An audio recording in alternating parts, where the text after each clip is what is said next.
Had the majority leader speak, and I've heard Senator Cherargei speak without any interruption. I want to call on your protection early on because of the things that I want to say. I would prefer that I be heard in silence, Honorable Speaker. Number one, I want to tell the Senator for Nandi that there is nothing like government property. Everything that the government owns is owned by the taxpayer. It's our money. It is ours to do with as we please. So nobody will lecture us about how to misuse our property. Secondly, Honorable Speaker, when we talk about taxpayer money, it is not just the money that goes to the county governments that is taxpayer money. Even the national government money is taxpayer money. It broke my heart, Honorable Speaker, just a few days to see a whole doctor posting on Twitter that after all the noise they made out here, Honorable Speaker, when they were coming here, when they were on strike saying the Senate should do something because health is devolved. After all the push we gave as a house to the medical doctors to push the National Assembly to allocate money to them in the current budget, a whole doctor goes on Twitter and says, "Thank you, President Ruto, for giving us money." That's not his money. That is public money. Honorable Speaker, that is public money. Number two, Honorable Speaker, as a taxpayer in this country, there are very few things that make me happy because we have serious problems with the way that this government utilizes our property.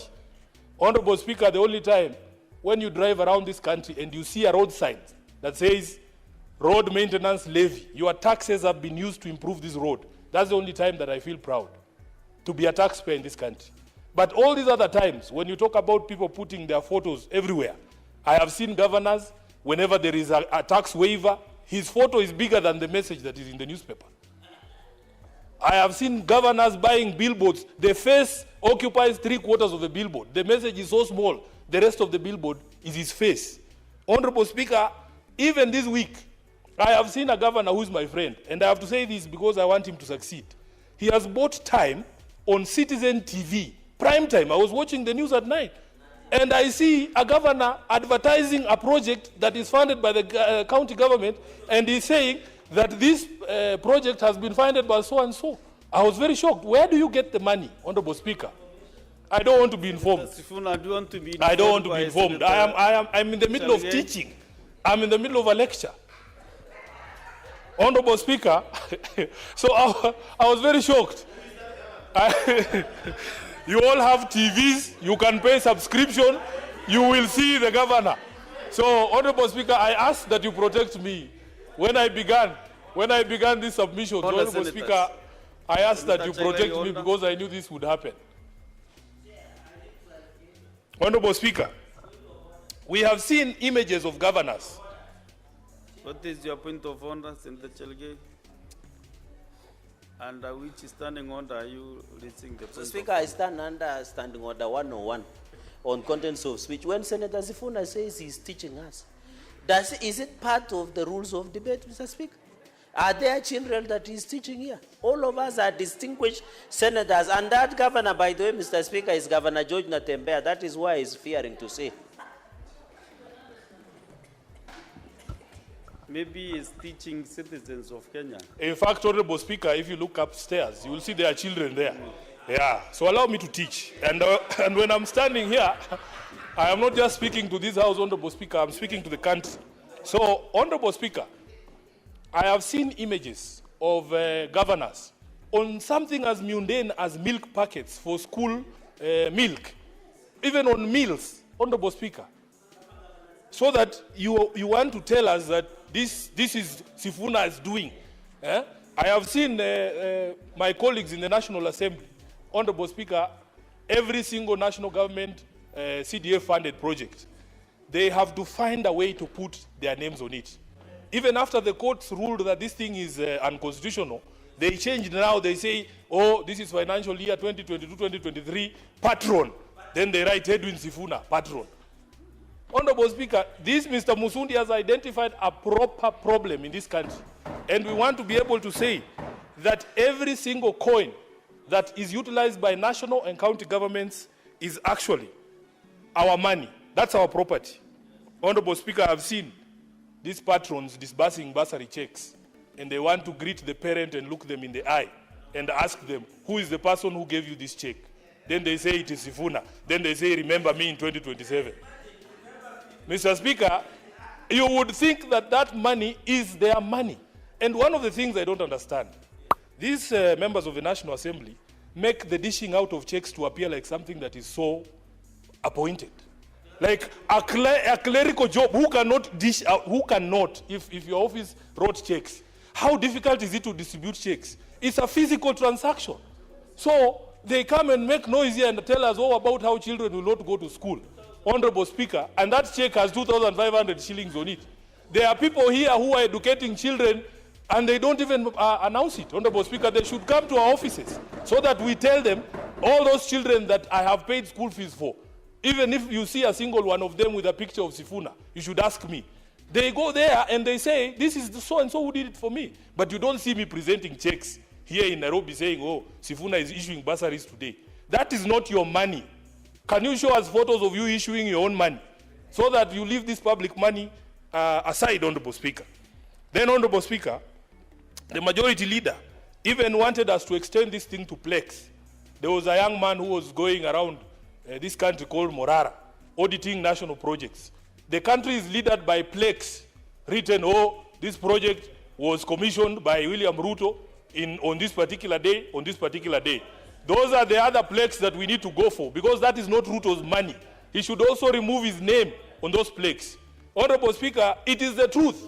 The majority leader told us we need to extend it to Plex. I can show you those Plex. Senator Sifuna, there is a point of order again from Senator Chalge. Mr. Speaker, I rise again understanding 101 on contents of speech, Mr. Speaker. This obsession by Senator Sifuna or President William Ruto must stop. If he wants to discuss the president, he should bring a substantive motion. Then we can handle at that point. He should stop this obsession, Mr. Speaker. Please, protect, because the president is not here to defend himself. Because when you are making such assertion against anyone, they have a right to be here to defend themselves. But since he's not here, he should just stop dragging. You know, majority leader can defend himself because he's here, Mr. Speaker. Can the honorable senator withdraw and apologize or substantiate, Mr. Speaker? Because when he says there are plaques that are littered with the name of President William Ruto in the country, that is not a statement of fact and standing order 105. Senator Chalage, just a minute ago, you are requesting to be given the names of the governors. Correct. You have the plates. No. Also, you mentioned the name of a certain governor. Correct. Mr. Speaker, can I finish? Speaker, can I finish? Mr. Speaker, can I finish? Too long. Can I finish? Listen, Senator Chalage, since too long cannot make a right. Also, Senator Sifuna, there was a communication from the chair about that standing order to avoid mentioning names of state officers who are not in this house. Maybe unless you bring a substantive motion. Honorable Speaker, Honorable Speaker. Can I finish? Can I finish? Sit down, Bwana. Sit down. You are not the Speaker. All the senators. You are not the Speaker. Mr. Speaker, why is Senator Sifuna ordering me? You are the Speaker. Resume the seat. Resume your seat, Senator Sifuna. Let me finish what I was saying.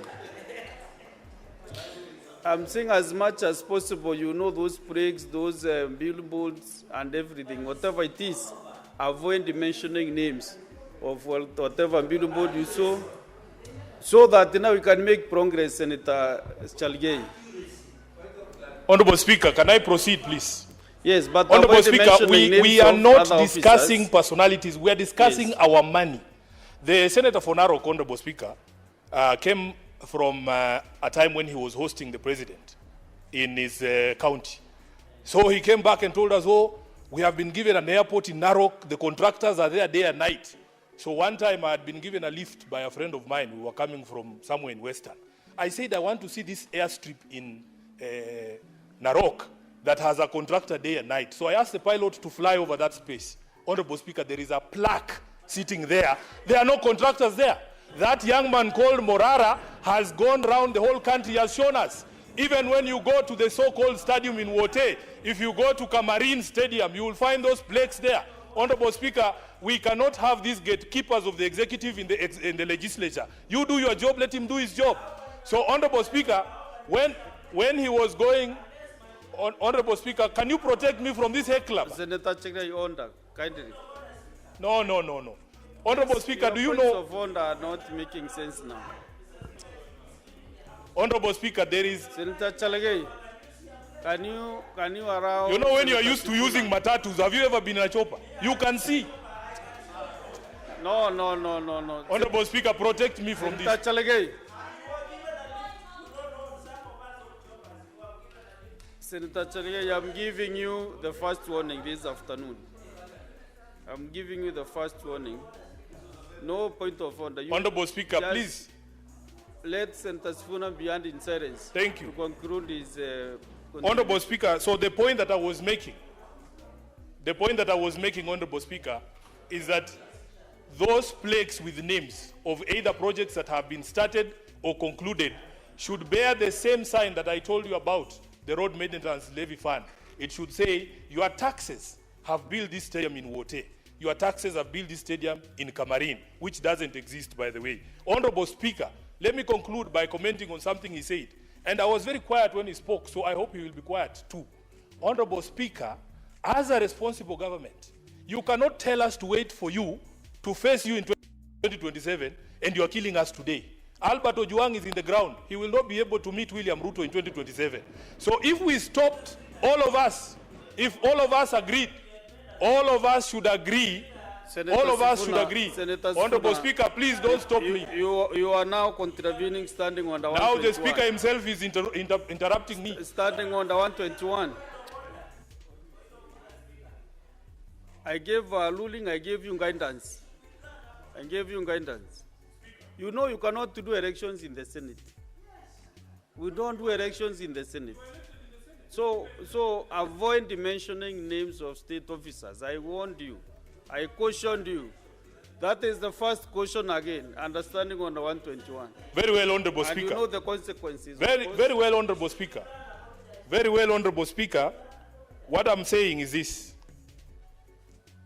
All of us must agree that if decisions are being made democratically at an election, can we guarantee that all of us get to that election? Because you can't tell me to wait for you at the ballot and then you make sure I don't get there. Is Albert Ojwang supposed to vote from the grave? There's no such polling station.